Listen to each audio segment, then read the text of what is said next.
بسم اللہ الرحمن الرحیم۔ زکوٰۃ کن کن کو دی جا سکتی ہے؟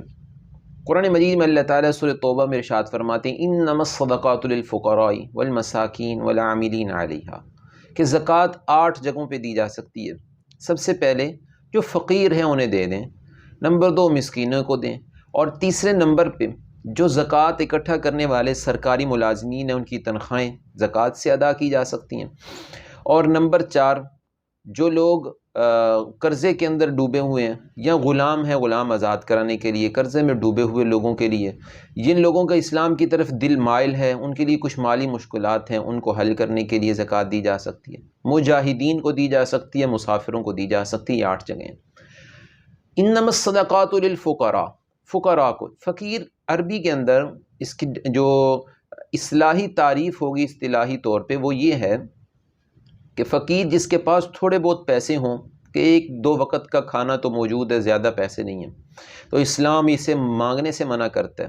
ایک تو ہمارے اردو کے اندر عام فقیر چلتا ہے، وہ تو اور بات ہے۔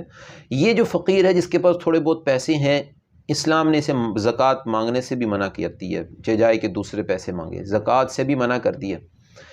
ہاں لے سکتا ہے، اگر کوئی اس کو دے تو پھر یہ زکوٰۃ لے سکتا ہے۔ نمبر 2 والمساکین، مسکین کہتے ہیں جس کے پاس بالکل کچھ بھی نہ ہو تو یہ زکوٰۃ مانگ بھی سکتا ہے۔ نمبر 3 جو ہے والعاملین علیہا، جو زکوٰۃ کے لیے کام کر رہے ہیں، اگرچہ ان کے پاس پیسے ہیں، وہ خود زکوٰۃ ادا کرنے والے ہیں، لیکن وہ اپنی سیلری زکوٰۃ کے پیسوں میں سے لے سکتے ہیں۔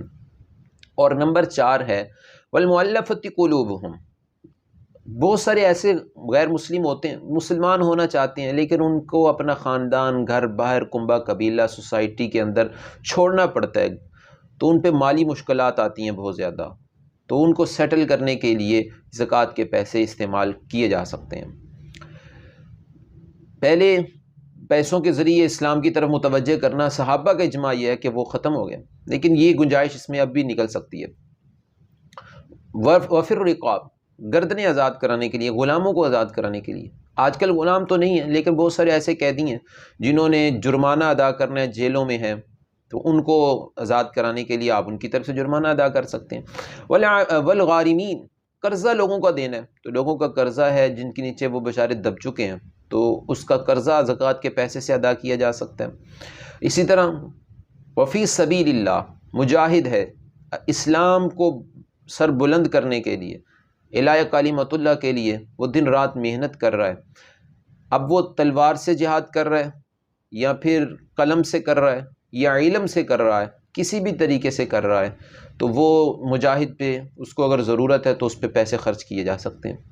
اسی طرح وابن السبیل، مسافر ہیں، اب سفر پہلے زمانے میں لمبے ہوتے تھے، اب ان سفروں کے اندر کسی کے پاس ڈاکو پڑ گئے، مال گم ہو گیا یا سفر میں بھٹک گیا تو زیادہ راہ ختم ہو گیا، تو اس کو زکوٰۃ کے پیسے سے اس مسافر کی مدد کی جا سکتی ہے، اور آج بھی ایسا ہونا ممکن ہے، ناممکن تو نہیں ہے۔ تو یہ 8 مصارف ہیں۔ 5 مصارف ایسے ہیں، 5 جگہیں ایسی ہیں جہاں پہ زکوٰۃ نہیں دی جا سکتی۔ ان 5 میں سب سے پہلی جگہ جہاں زکوٰۃ نہیں دی جا سکتی وہ ہے سید، سادات۔ یہ سید کون ہے؟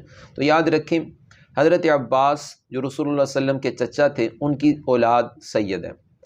آپ صلی اللہ علیہ وسلم کے دوسرے چچا حارث بن عبد المطلب، ان کی اولاد بھی سید ہے۔ آپ صلی اللہ علیہ وسلم کے تیسرے چچا حضرت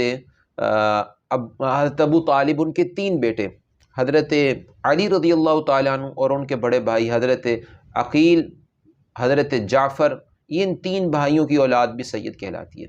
یہ لوگ چاہے فقیر ہوں، جو بھی ہوں، زکوٰۃ نہیں لے سکتے، اور کیونکہ ان کی عزت کا تقاضا ہے کہ آپ صلی اللہ علیہ وسلم کی طرف نسبت ہے، تو میل کچیل والا مال ہوتا ہے زکوٰۃ، کیونکہ یہ وہ پیسے ہوتے ہیں جو لوگوں کے مال سے میل ختم کرنے کے لیے لیے جاتے ہیں۔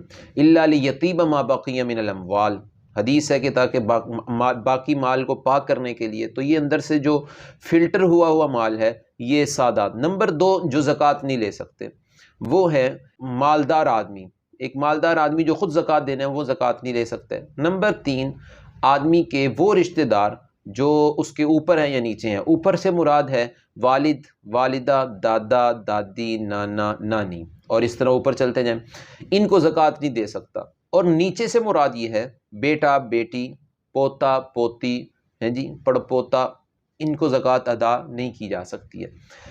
اور نمبر 4، میاں بیوی کو اور بیوی میاں کو زکوٰۃ ادا نہیں کر سکتی۔ اور نمبر 5، اپنے غلاموں کو ہم زکوٰۃ ادا نہیں کر سکتے۔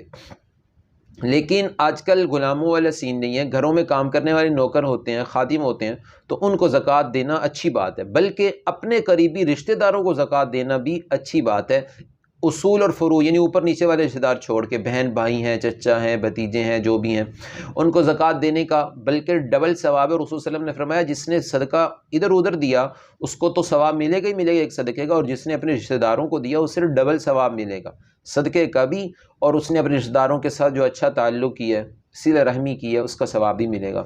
اللہ تعالی ہمیں عمل کی توفیق عنایت فرمائے۔